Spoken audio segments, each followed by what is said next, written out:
siya basta, yung mahal niya, hindi niya masyadong ini-expose. Talagang gumagawa siya ng palihim na para sa kanyang minamahal. Siya lang ang nakakaalam, Siya lang tapos yung nakakaalam. mga malalapit talagang kaibigan. Tapos alam mo nung that time na nasaktan yan dati, nag-open yan sa akin, doon ko lang nalaman na gano'n na pala kalalim. Wala siyang sinasabi sa amin. Sabi ano? Oo, tapos wala kaming kaalam-alam na gano'n na pala yung status. Kaya lang yung sales magmahal. Parang gano'n na naman yung ngayon nangyayari. Hello guys, welcome back to my YouTube channel. Siyempre, this is Kuya Barbero TV. Once again, kasama natin si Kuya JC the Barber. So guys, ngayong araw meron tayong gugupitan at isa ito sa masasabi natin na maraming alam pero hindi pwedeng itumba. Hindi siya pwedeng itumba guys. Ito yung maraming alam na makapagsasabi sa atin kung ano na nga ba yung status ng mga beneficiary ni Kalinga Prab. At makikipagkwentuhan tayo tungkol sa kanya sa pamamagitan ng paggupit sa kanyang buhok. Gugupitan natin siya at syempre aalamin natin kung ano yung status ng Team EDC. Dahil isa ito sa nakakakilala at nakakaalam ng buhay ni Kalingap Edu. Kaya itong gugupitan natin ito is talagang maraming alam pagdating sa buhay at kwento ni Eds. At malalaman din natin yung status ni Kalingap Eds kung ano na nga ba yung kanyang status tungkol sa kanyang minamahal na si Beyonce. Totoo nga ba na sila nga ba ay hiwalayan? Dahil alam naman natin na yun ay false lamang, parang maling kwento-kwento lamang. Pero hindi ito magkakamali. Ito seryosong-seryoso itong magkwento. Hindi ito kasinungalingan at hindi ito kwento-kwento. Ito ay galing sa isa sa mga kasamahan ni Kalingap Eds at isa sa nakakaalam ng kwento ng buhay ni Kalingap Eds. At binanggit nga rin niya dito sa video namin na mapag-uusapan na minsan na rin umiyak si Kalingap Eds sa kanyang minamahal. Kaya tingnan natin kung ano yung mapag-uusapan natin.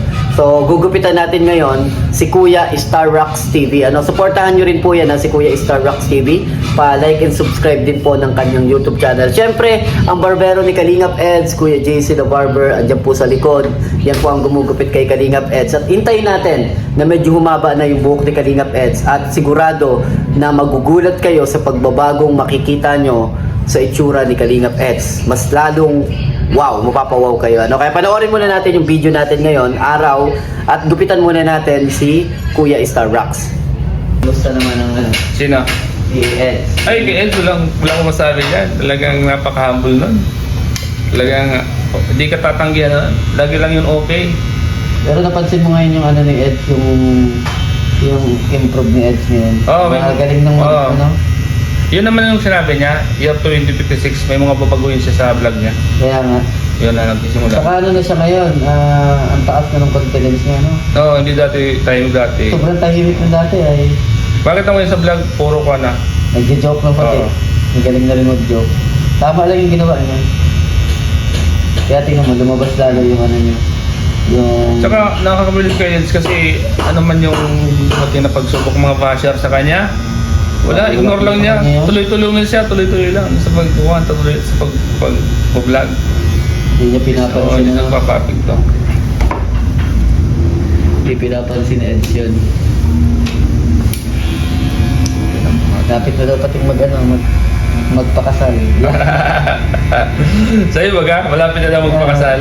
Sinabi niya na noon yun pa yun. Pagdating ng mga 30-31 niya. Pwede naman, kahit ngayon, pwede na siya magpakasal. 18 na ba kasi si Beyonce? Kaya naman yung pag-aral si Beyonce. Kaya na nila yung, di ba may mga nangyayaring ganon? Oo. Na kahit nag-aaral yung partner mo, pwede mo silang pakasalan. Basta tuloy-tuloy yung pag-aaral. May kaibigan ako ganyan. Hindi naman magbabago. Hindi magbabago yun. Mas maganda po yun, nagtutulungan sila. Kaya saka mas mahaba na yung time nila sa sa isa't isa. Para mas makikilala na nila yung isa't isa pa. Kumbaga makakapag-create na sila ng mas mahabang memory. Totoo lang, grabe pag kinasala na yan, maganda yun.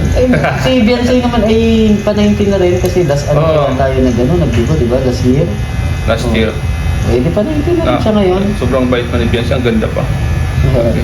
Mabait Ganda talaga si ganda. James eh. Laki ng pinagbago lalo. Para sa akin, kumpara sa akin, si Eds, talagang Bagay ano.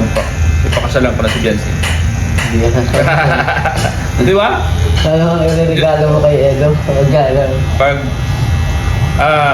baka regalo ko Eds, yung siguro isang bagay na pwede lang gamitin sa isang pamilya ba? Picture frame daw ka mo, yung mula nung magkakilala sila, ipa-frame mo ano. Sa mga yun, sa mga sponsor yun, malamang. Pwede nila. Oo.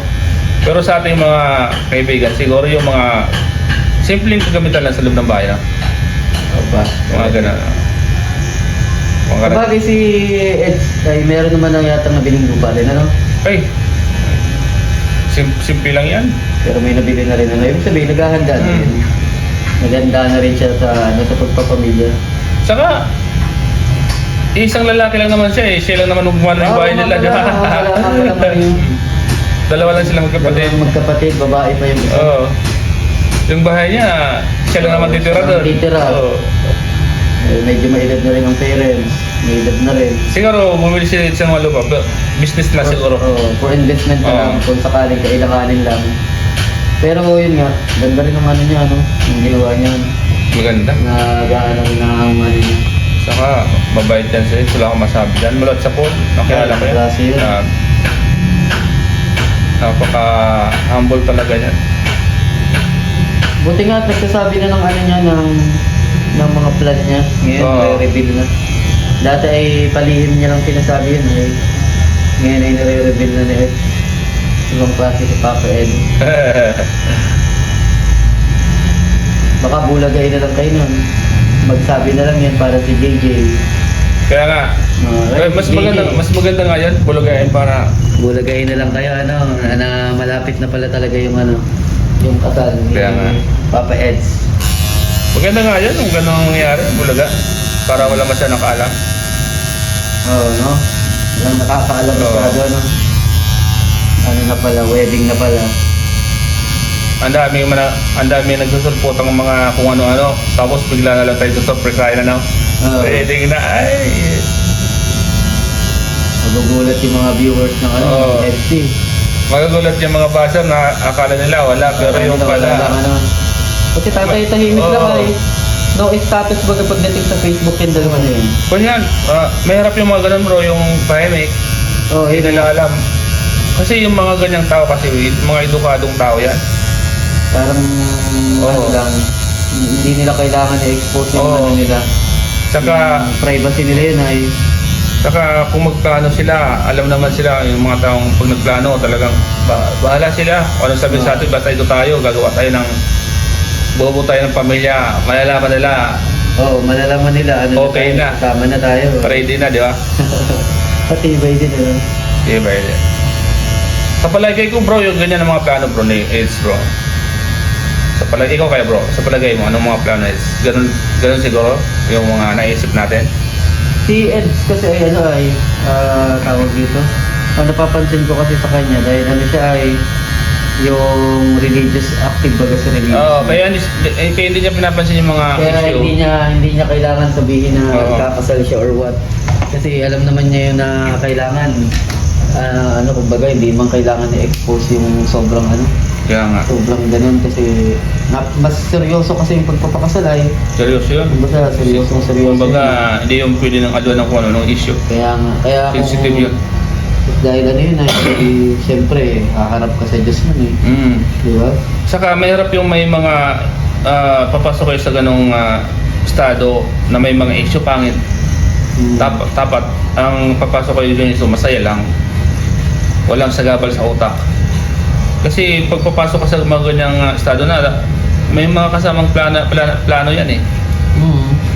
Eh kung may mga issue, kung yun, sagabal sa utak mo yun. Tsaka ano yun, pinaplan siya ng gusto. Oo, dapat ko. Hindi pwede na barabas na lang yung ano. Saka, sigurado pati yan. Ang example dyan, tingnan mo sila JB, tatahimik O bigla may kakasal na baga. Bigla na lang mag-a-announce na malapit na silang Dapat ikasal. na kasal. Di ba? Ganyan din ang mangyayari kay Ganon mangyayari. Pero yun nga, sinabi niya baga din sa ano niya na sa 31, 30, 31. Bagay, kahit yun, pwede naman talaga. Pwede na. Yun nga lang, siyempre, mga ano to yan, may mga inaayos ko yan. Hindi pa natin alam. Kailan Siyempre, yan, sales mulat sa Paul, kailan ko yan talaga sales nung bago kong makilala yan, no? Oo. Talagang nung napan talaga yan, kung magmahal talaga yan todo. Patahimik pa Tahimik yan. lang, hindi siya basta, yung mahal niya, hindi niya masyadong ini-expose, talagang gumagawa siya ng palihim na para sa kanyang Siya minamahal. lang ang nakakaalam, Siya lang tapos yung mga nakakaalam. malalapit talagang kaibigan. Tapos alam mo, Pwede sabihin.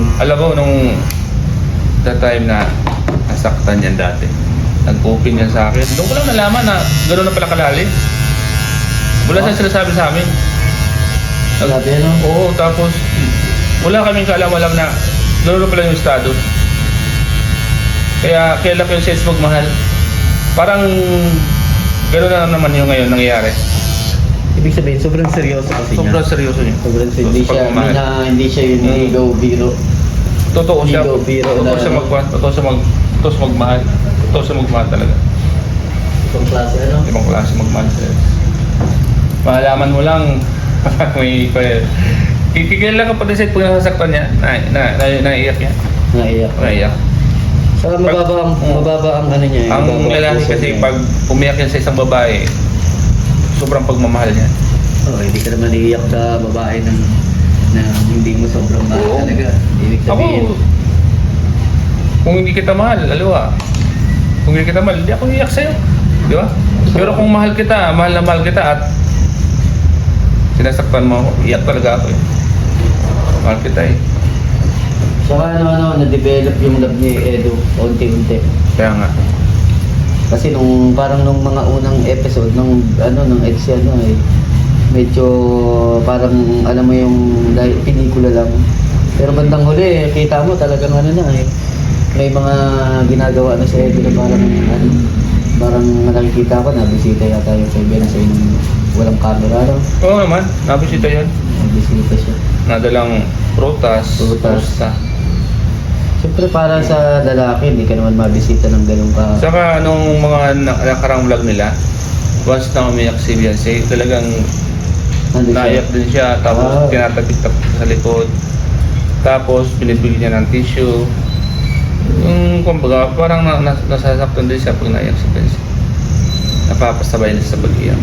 Kasi na-develop na siya. Develop na siya. Na-develop na siya dun sa Beyonce talaga. Yung una siguro, hindi niya yung masyadong napapansin, nararamdaman. Pero bandang huli, ito na, nade-develop na talaga. Ikaw naman, kung ganun ka ganda kasama at mabait pa, di ba? Oo. Hindi ka pwedeng di ba develop sa kanya kung lagi kayo magkasama. Saka kilala na rin. Oo. Kumbaga, pwede na kayo mag-tie up ng Saka, collaboration. mabait si Beyonce, mabait. Di, siya yung talagang tipong babae na talagang igagalang mo, irespeto mo. Di siya yung mga ibang babae na kumbaga yung makumpo siya na mabiro, pero pag kay Beyonce, mahalangan ka. Mahalangan ka. Maalaman ka at hindi naman yun yung tipong babae na mapagbiro Oo. na joke-joke. Mahalangan ka. Kung seryoso masyado yun, hindi ka pwedeng magkwento-kwento ng ganito. Kaya ako, lahat naman ng mga angels, alangan ako minsan, kahit na medyo mga bata-bata pa, medyo kasi baka mabigla sila, di ba? Kaya ako bago ko sila tawagan yung talagang yung may pagrespeto. Sabihin natin, ama na nila ako, pero di ba baga? Yung kailangan, yung pagtawag mo sa akin, may ikon talaga, may kasamang pagrespeto. Respeto. Kaya kasi Beyonce, hindi mo pwedeng yung tipong may ilang ka talaga Saka dalaga kasi. Kitang-kita mo yung laki ng improvement. Kaya pagdating kay Edo ay sigurado na may may konting may hidden agenda na yung dalawa. Kaya yun, talagang abangan natin yan. Aabangan mo yan, Abangan ko yan. Saka pag magkasama kami na Eds, talagang may binibigyan ko din siya ng mga Payo. tips. Kasi mas experienceado ka eh. Kumbaga sa pagpubuhay pamilya, meron ka na may papayo. Pinapayawan ko siya kung Minsan nagtatanong siya tungkol po, ano ba yung pag-handle ng pamilya. hindi naman siya nagtatanong. Naiya naman yan eh. Pero syempre, kahit di siya magtanong kung sakali na kasama mo lang siya, sakali Ako na mismo may yung- open mo lang oo. minsan. Minsan, pinapadaan ko sa biro, sabi ko, pag kayo nagkasawa ni Beyonce, ganito yung dapat mga gawin. Ganyan ano. Gano'n din na. Bibigyan ko ng- May konting biro, pero may laman. May laman. May naman, para kahit pa paano. Kasi nakakailang naman kung hindi siya magtatanong. Siyempre, baka ayaw niya pang pag-usapan. Pero Pero pag pinag-usap namin ito, okay siya, parang makakaliwala sa mukha niya, masaya siya. ibig sabihin, interested din siya Interested sa bagay. Interested siya. Interested. Kasi makita mo naman pag disinterest, walang parang kaliwala Wala lang. siyang Pero siya pakialam. pag bigla makita mo yung mukha niya, medyo aliwalas eh. Ibig sabihin, interested Oo. talaga siya sa pag-usapang pamilya, usapang Ano siya? pag-aasawa. Kumbaga, willing siya na napag-uusapan din sa lahat. Pero, Papabahin ka na. Tayong manilin na namin. Ayun, thank you guys. Nagupitan naman natin si Kuya Star Rocks. shoutout po. Ang hinihintay natin si Kuya Star Rocks. So, lagi natin tinitingnan to sa mga video ni Kalinga Prabhat. Ito ang ating paboritong bodyguard palagi. Bodyguard ni Kalinga Prab. Ito ang pangmalakasang tagahawi ng mga masasamang loob. Kailangan natin Ayan, narinig nyo naman yung mga update ni Kuya Star Rock. Mga bulong. Pabulong at padulas, Bulong at sigaw. Sigaw, padulas, na. Basta, tuloy-tuloy lang tayo. Ayan guys, Tuloy-tuloy lang. so much Kuya Star Rocks. Maraming salamat Ayun, sa ganda. pag-support mo, pagpapagupit. Yan, panoorin nyo yan si Kuya Star Rock. Yan ang maraming mga pabulong, pasigaw, padulas.